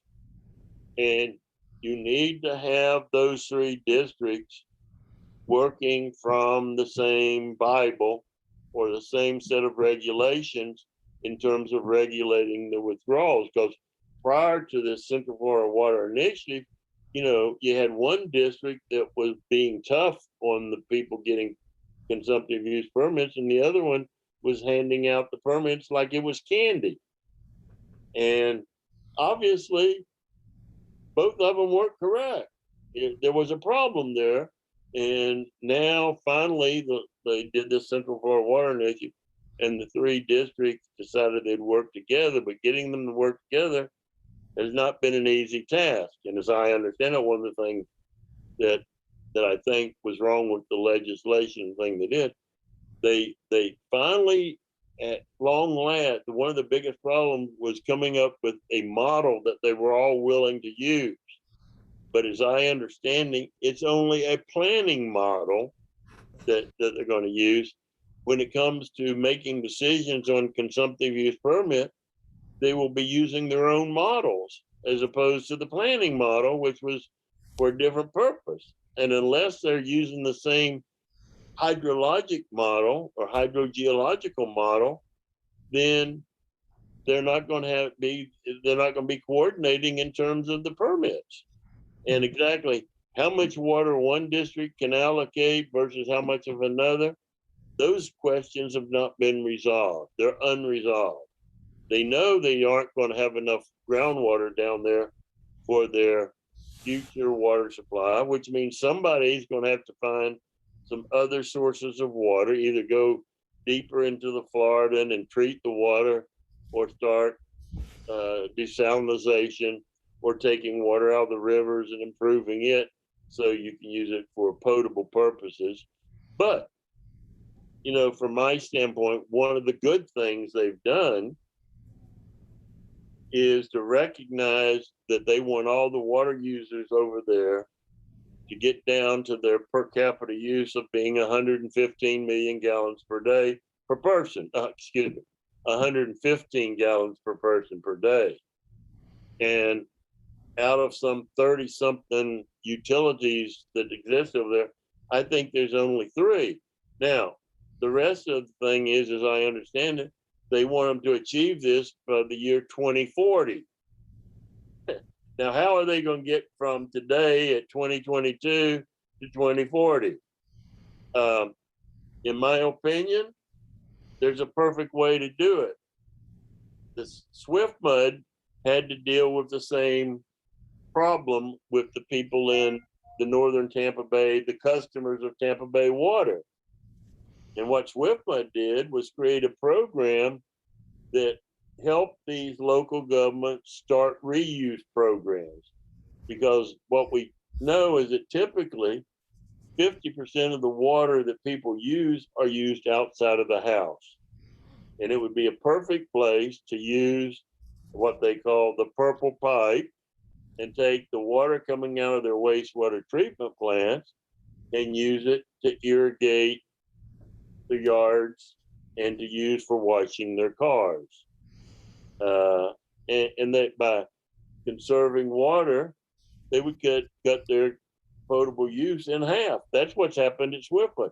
You've got local governments in Swiftmud that are now, their per capita water use is less than 100 gallons per day, because Swiftmud took their ad valorem tax monies and made 50% of the cost of these reuse projects available to the local governments. And that was enough of an incentive that a lot of the local governments did it.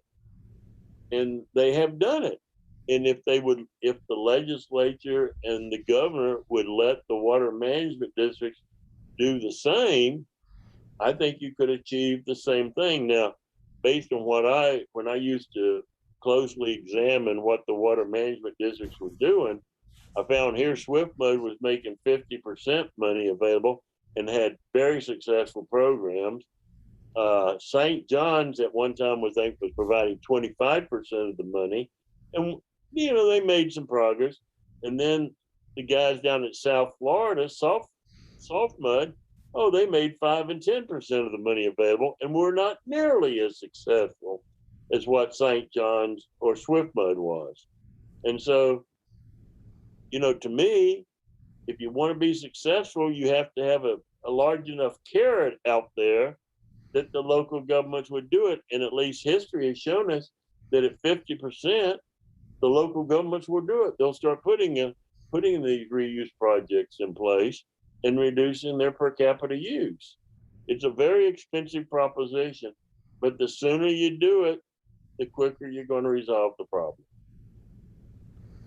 Absolutely. I mean, I think you definitely made a really good point. I mean, it's like you have to provide some incentive. I mean, you can't expect people to act upon. You can't expect people to do something without any reason to, or at least or so you've got to provide some incentive. Exactly. Yeah. I mean, it's the same thing, with the septic tanks. Maybe the state should come up with a program to provide 50% of the money to put in a right kind of system, or come up with the money to tie them into a central system. Yeah, I mean, you've got you got to have a carrot out there to give people some incentive to do it. Well, with the statistic issue, I just don't think it's equitable to just put all the pressure on homeowners, for an issue like you said that the state is, Oh, it's very, I mean, it's very unfair, even though at the, I mean, as I said, at the end of the day, nobody should be entitled to pollute the water, absolutely but they do. So how do you figure mitigate out it. how to solve the problem? I said, if I were the benevolent dictator, I would say, state of Florida, you gave them the authorization to do it. You're partly responsible.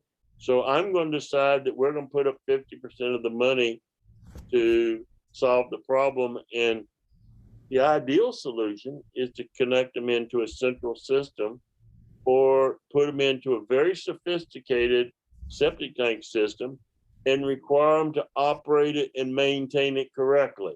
So in other words, we're going to put in this sophisticated system, but your job is not over. You just can't stand by and do nothing. You're going to have to make sure that it continues to operate correctly.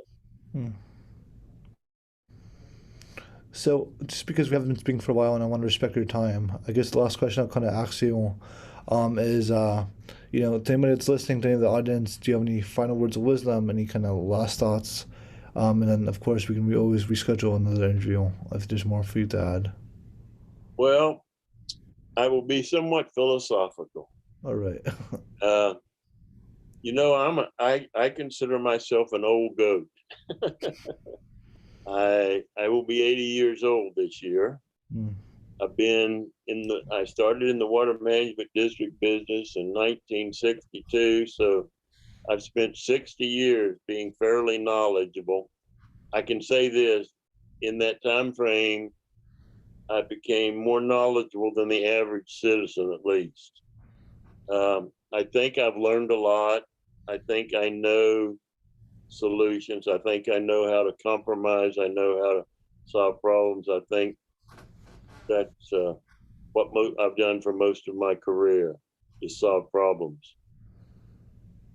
I have said on a number of occasions as of late, I may have found an advantage to growing old, and that is I'm not going to have to worry about these problems because they're only going to get worse.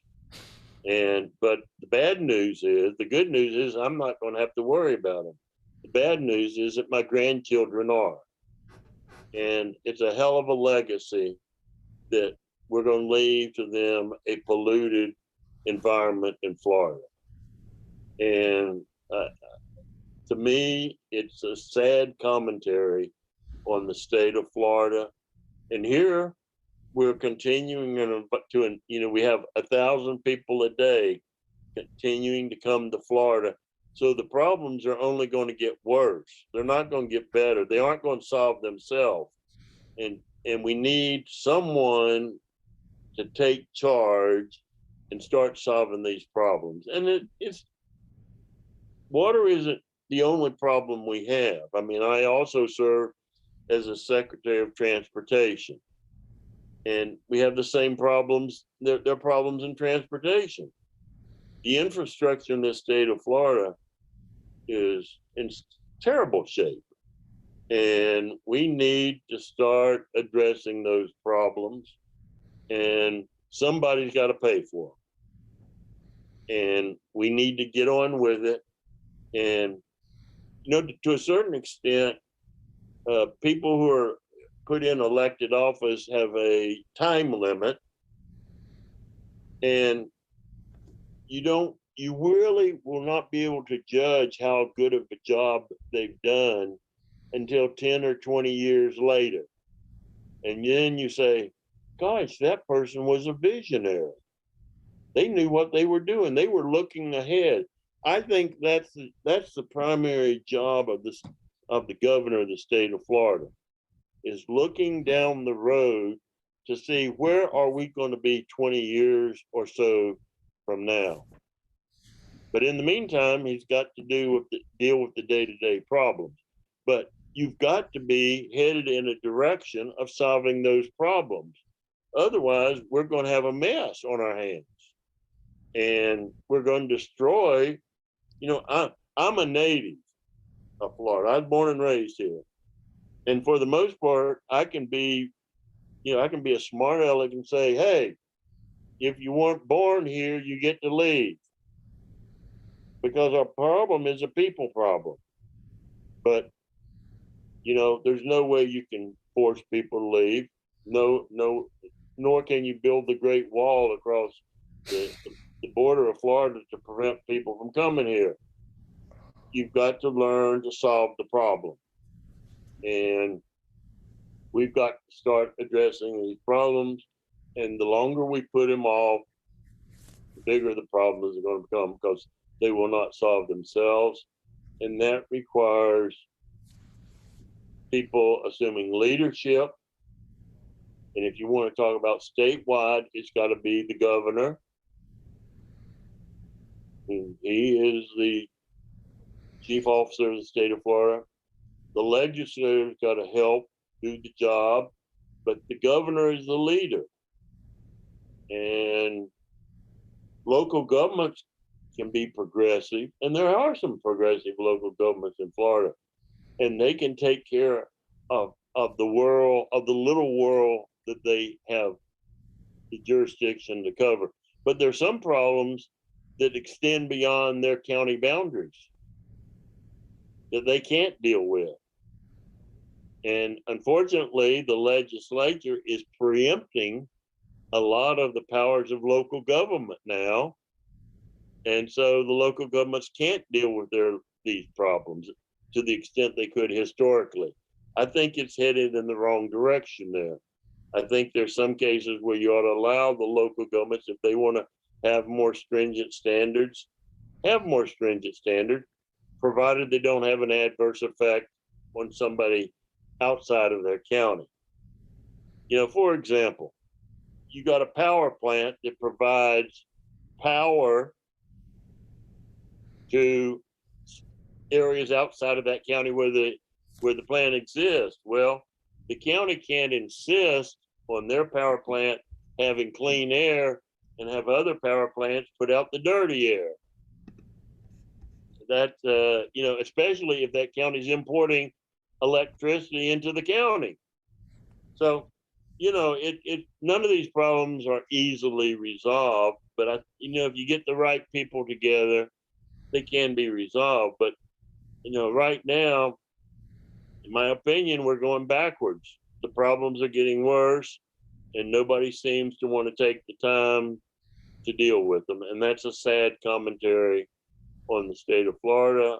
And I just don't see anybody wanting to be progressive enough to start dealing with these problems, primarily in the infrastructure area. And it's only going to mean that the quality of life that we have in this state is going to suffer. And one of the big problems that I find is this. I grew up in Hernando County, where Weeki Wachee Springs is located. And I remember what Weeki Wachee Springs used to look like.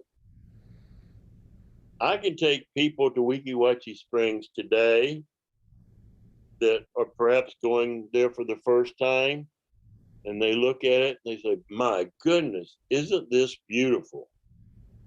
And I say to myself, these people do not understand how that river has been raped and pillaged. The eelgrass has gone, it's gone. That river and spring is full of nutrients. This is not pretty. You do not understand what pretty is. And so the people are, 75% of the people in the state of Florida weren't born here.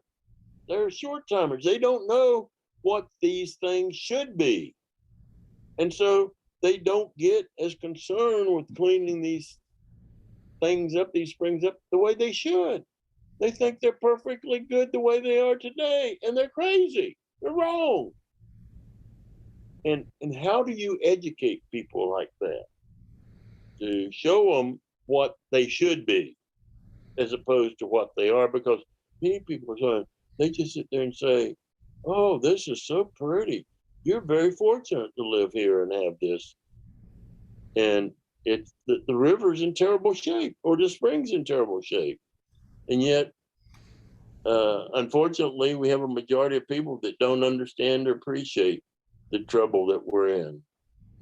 And as a result, that's why a lot of people really don't see the need or necessity to deal with these subjects. And you need somebody, in my opinion, that's got the foresight and the knowledge and the kaputs to get up there and tell people the truth and not tell them that everything is beautiful. Because as pretty as it may seem to you, the fact of the matter, we have a number of environmental and infrastructure issues in this state that we need to deal with. So that's my sermon for the day. Absolutely, and I really appreciate your time, Mr. Varn.